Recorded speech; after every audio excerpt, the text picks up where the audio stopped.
श्री शिवाय नमस्तुभ्यम।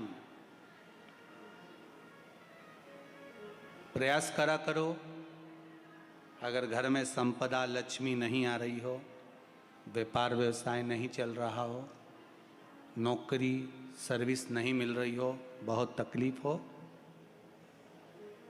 7 बेलपत्री केसर को घिसकर चंदन बनाकर बेलपत्री पर बीच वाली पत्ती पर ओम लिखना है। दोनों पत्तियों पर भी एक आद्यशक्ति जगदम्बा के नाम की केसर की बिंदी लगाना है, दूसरे में श्री गणेश रिद्धि सिद्धि के नाम की बिंदी लगाना है। शिव जी पर समर्पित करते जाना, शंकर को चढ़ाते जाओ। सोमवार की अष्टमी के दिन भगवान शंकर को बेलपत्र समर्पित जरूर करना चाहिए, वो भी शाम के समय पर। आप लोग तो जानते होंगे कि सोमवार की जो अष्टमी होती है,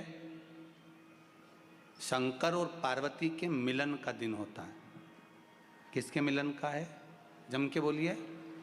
शिव और पार्वती के मिलन का दिन होता है सोमवार की अष्टमी का दिन। साल भर में लगभग 4 या 5 सोमवार की अष्टमी पड़ती है, इससे ज़्यादा नहीं पड़ती।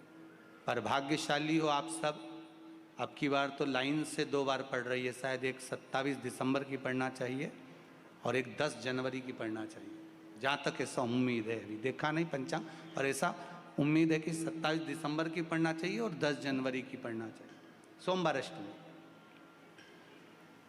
शिव और पार्वती के मिलन का दिन होता है सोमवार की अष्टमी।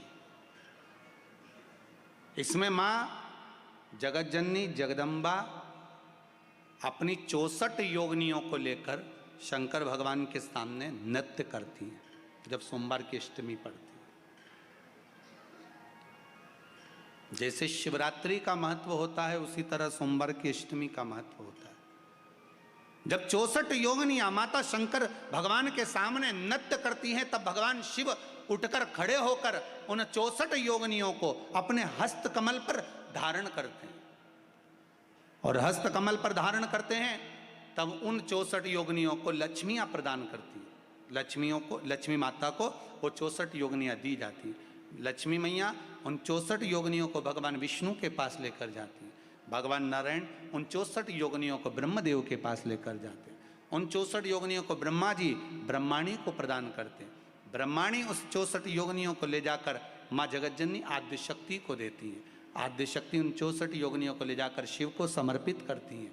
शंकर भगवान की कथा कहती है, सोमवार की अष्टमी पढ़ने वाले दिन अगर बेलपत्र पर केसर का भाग लगाकर, ओम लिखकर केसर का ही तिलक लगाकर माँ आद्यशक्ति गणेश जी रिद्धि सिद्धि के नाम से 7 बेलपत्र शिव को समर्पित कर कर लाल वस्त्र में उसको बांधकर, जिसका व्यापार व्यवसाय या नौकरी सर्विस नहीं हो, बहुत कष्ट चल रहा हो, बहुत जिंदगी में दुख चल रहा हो, उसको 2-1 महीना रख कर देखो, बाबा लाइन लगा देगा आपकी संपदा की ओर, आपका हाथ पकड़ देगा।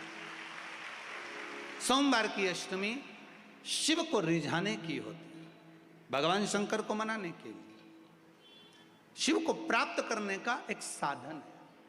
जिन लड़का लड़कियों का विवाह नहीं होता, सोमवार के अष्टमी के दिन अशोक सुंदरी वाली जगह, सबको मालूम है ना अशोक सुंदरी की जगह, अशोक सुंदरी वाली जगह पर 7 हल्दी की बिंदी रख दी जाए। लड़का लड़की जिसका विवाह नहीं हुआ उसका हाथ रख दिया जाए और वही हाथ के छापे पीपल के वृक्ष पर 5 लगा दिए जाएं। महाराज 3 महीने में उसका विवाह पक्का हो जाता है। सोमवार की अष्टमी का इतना भाव है महाराज, सहज नहीं है सोमवार की अष्टमी। शिव और आद्यशक्ति का मिलन है सोमवार की अष्टमी। भगवान शंकर और पार्वती का मिलन।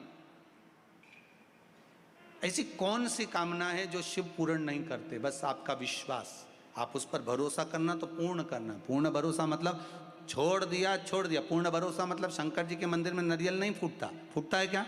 नहीं, क्योंकि पूर्ण समर्पित होता है। शिव जी को आधा चावल का दाना भी नहीं चढ़ता, पूर्ण चढ़ाई है। शिव जी को आधा फल नहीं चढ़ता, पूर्ण चढ़ता है।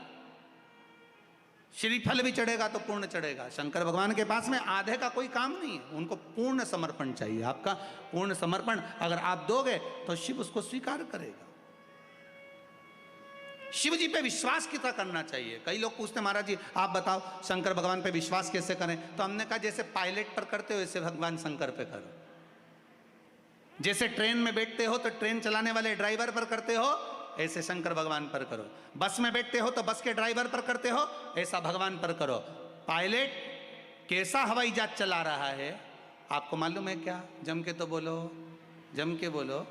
मालूम है? आप तो आराम से अंदर जाके पायलट का दरवाजा बंद, वो अकेला उधर तुम इधर, अब बढ़िया चकाचक सो रहे हो। तो पायलट पर विश्वास किया कि नहीं किया कि वो कहाँ ले जा रहा है, कैसे चलाएगा, क्या करेगा? ना तो पायलट दिखे ना आगे का दिखे, तुम्हें तो बादल ही बादल दिखे। बोलो सही है कि गलत है? इसके सिवाय कुछ दिखे तो तुम तो बिल्कुल अंधे भक्त बनकर बैठ गए कि पायलट चला रहा है, अपने को क्या करना। और मैं नाम बोला जाता है कि आज ये पायलट फ्लाइट को चला रहा है, बस उसी तरह तुम अंदर जाके बैठ गए, अब पायलट लेकर जा। उसी तरह ट्रेन में आराम से सो रहे, वो अकेला बेचारा ड्राइवर बटन दबाए, ये दबाए, सिग्नल नहीं देखे और तुम्हें निपटा दे तो पर भरोसा करा कि नहीं करा? जम के तो बोलो, करा कि नहीं करा भरोसा? विश्वास करा कि नहीं करा कि ड्राइवर चला रहा है, गाड़ी ले जा रहा है, ट्रेन चला रहा है, आप तो आराम से सो, रात भर सोए, चकाचक सवेरे उठे ने मुंडा घिसा फिर बैठ गए ट्रेन के अंदर, और ड्राइवर चला रहा है, अपने को कोई टेंशन ही नहीं, क्योंकि उस पर अपने विश्वास करा, उस पर भरोसा करा। बस वाला बस चला रहा है, तेज चला रहा, कम चला रहा, कैसी चला रहा, ऊंची चला रहा, नीची चला रहा, तुम तो बैठो। हाँ ज़्यादा तेज चला तो तुम भी कहते जरा धीमे चला भैया, भैया ऐसा चला भैया। और कई कई मालिकों की आदत रहती है, वो ड्राइवर को दिन भर टोका करते, धीरे धीरे धीरे, आराम से, धीरे, दचका है, स्पीड ब्रेकर है, सावधान रखो। अच्छा तुम तो कह देते हो कि धीरे धीरे, पर ड्राइवर से तो पूछो, अंदर अंदर इतनी गाली बकता, चुपचाप तो बैठ जा। और ड्राइवर ये सोचता होगा कि चुप ही नहीं बैठ रहे तो बोले जाए बोले जाए बोले जाए। करा कि नहीं करा विश्वास? फ्लाइट चलाने वाले उस पायलट पर करा, ट्रेन चलाने वाले उस ड्राइवर पर करा, बस चलाने वाले उस ड्राइवर पर करा। जितना विश्वास कर कर आराम से तुम ट्रेन में सोए हो, फ्लाइट में आराम से सामान लेके बैठ गए हो, शंकर की कथा कहती उतना विश्वास तुम शंकर पर कर लो और शांति से जीना चालू कर दो, बाकी का सब निपटा लेगा वो। आराम